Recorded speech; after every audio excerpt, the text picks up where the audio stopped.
اسأل قلبك ليه بتتعلق بسرعة بأي حد يحتويك؟ ليه كلمة حلوة ممكن تعيش جواك أيام؟ وليه أول اهتمام بسيط بيحرك فيك مشاعر كبيرة؟ الموضوع مش ضعف زي ما الناس فاكرة، ومش لأنك بتحب بسرعة. الحقيقة إن جواك احتياج قديم للحب والأمان، احتياج اتراكم من مواقف كتير حسيت فيها إنك مش مفهوم، أو إن وجودك مش كفاية علشان حد يختارك بصدق.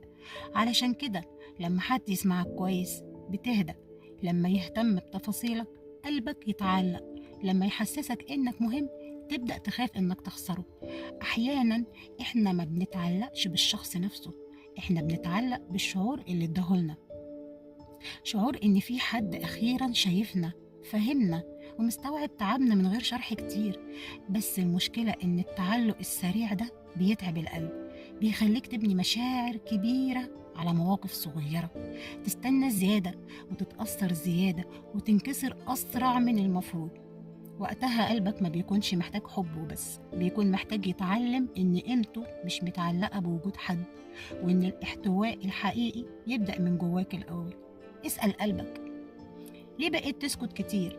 ليه كل مرة تزعل تقول مفيش حاجة؟ وليه بقيت تبلع الكلام بدل ما تحكيه؟ يمكن لأنك جربت تتكلم قبل كده ومحدش فهمك، أو يمكن اتقالك إنك حساس زيادة، أو إنك بتكبر المواضيع وبتحب النكد. فمع الوقت اتعلمت تخبي مشاعرك بدل ما تعبر عنها، اتعلمت تضحك وانت متضايق وتقول انا كويس وانت يدوب قادر تكمل يومك. بس الحقيقة ان الصمت مش دايما راحة، احيانا الصمت بيكون تعب متراكم، كلام كتير محبوس جواك، ومشاعر خايفة تخرج علشان ما تتوجعش اكتر.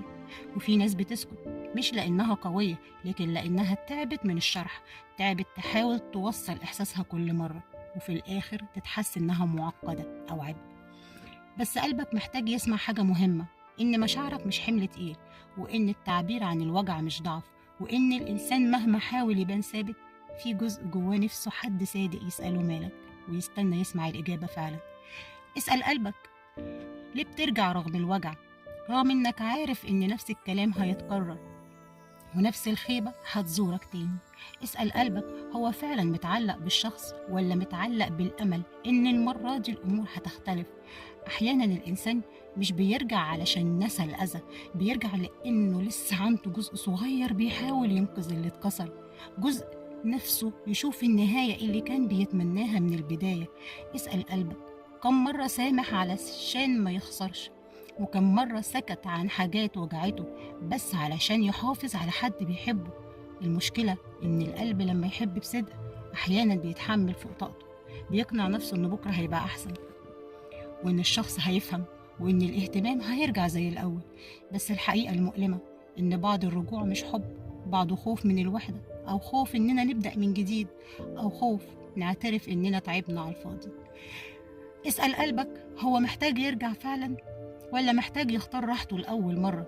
اسأل قلبك ليه الوحدة بقت أهدى من الزحمة؟